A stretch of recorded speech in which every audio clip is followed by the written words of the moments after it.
Thank you. I want to get back to our original topic here about state and municipal debt. We're not talking apples to apples in your states. I mean, let me get this right. You actually are a tax giver to the federal government, and you're a tax taker from the federal government, if I'm not mistaken, right?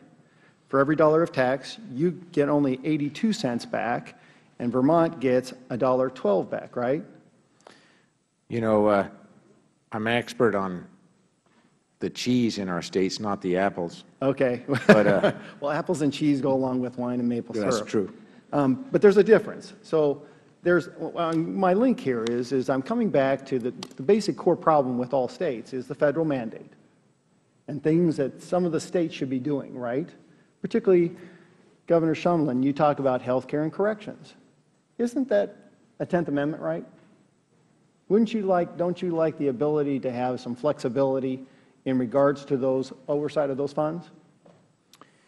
Well, yes, frankly, but you need to define what we mean by flexibility, because my fear is, as we have this, and well, I think you're going there. If I can just finish what I was saying, as we get a little bit towards the next budget discussion, is that flexibility means we're going to leave the requirements and take the money on behalf of the federal government, and the states are going to be in tougher shape than we're in already with under reimbursements from Medicaid and Medicare.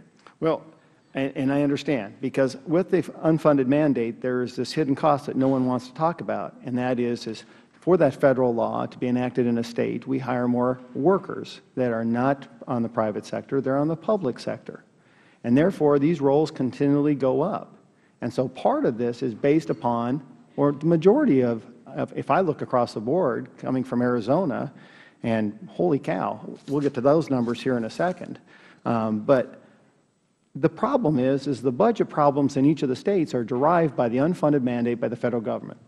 You know, I think that's an oversimplification. I think the budget challenges in the states are derived from the worst recession in American history that was brought on by a lot of greed on Wall Street and a housing bubble that got transferred to Main Street. That was the culprit. Oh, I got to stop you there, because didn't we also have a problem with the federal government in that? Didn't the federal government establish itself in the risk pool and all the aspects of risk, telling the regulators and telling the banks and telling the financiers, you'll do this? So there's equal blame to go around, and that's not where we want to go about. All right, but I would actually argue that if we want to get into that, that it was the lack of regulation of Wall Street that led us to the crisis. And that's government.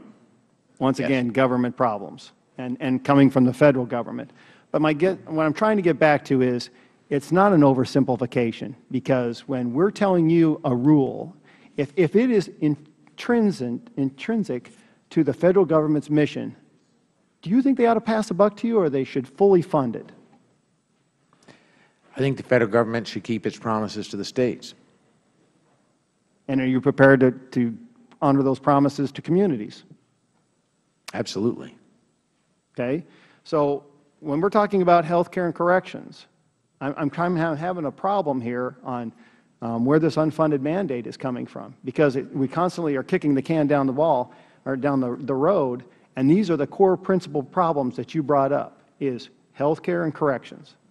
Well, you know, it isn't the mandates, and we don't have federal mandates standing in our way in the way of corrections that are really a budget challenge. On health care, we... Whoa, wait a minute. You know, I've got a famous sheriff out in my neck of the woods that the federal government's breathing down his neck and telling him, yes, you can do that, no, you can't do that. So there is some oversight in regards to the federal government that dictates exactly how you can incarcerate a prisoner, or how you have to go through a process, does it not?